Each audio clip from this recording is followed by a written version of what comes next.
Hello everyone. आज हम एक नया टॉपिक जिसमें हम लोग देखेंगे स्वतंत्रता के पश्चात भारत की क्या स्थिति थी, उसमें मध्य प्रदेश की क्या स्थिति थी, इसको देखेंगे। उस समय 4 श्रेणियों में डिवाइड किया गया था। पहला CPN बरार, श्रेणी बी मध्य भारत, श्रेणी सी विंध्य प्रदेश और भोपाल श्रेणी सी में के अंतर्गत ही आता था। श्रेणी डी के अंतर्गत अंडमान निकोबार, जो कि हमारे मध्य प्रदेश से कोई संबंध नहीं है इसका।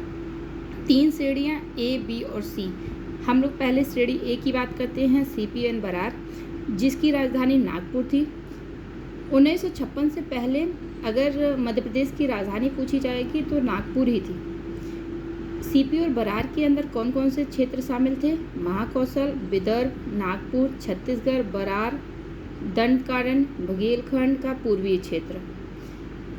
वर्तमान समय में मध्य प्रदेश में CP बरार का एकमात्र हिस्सा, जो कि हरदा जिले का मकडाई, वही मध्य प्रदेश में शामिल है। बाकी सब दूसरे राज्यों को दे दिया गया है।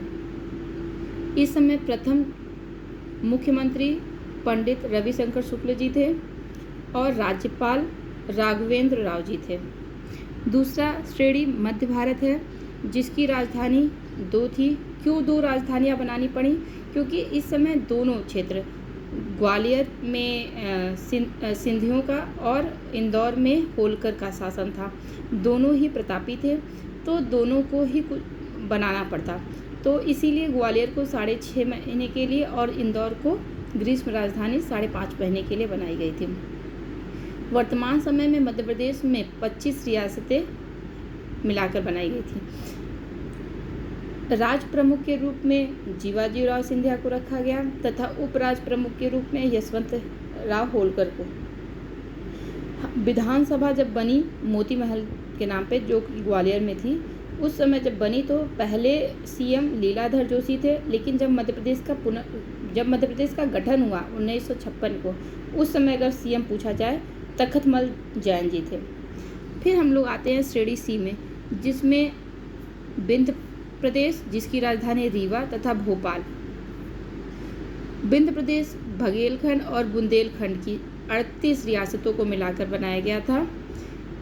इसमें महाराज प्रमुख जो थे महाराजा मार्तंड सिंह जी थे, और जब विधायिका बनी तब पहले CM शंभुनाथ शुक्ल जी थे। भोपाल की बात कर लेते हैं।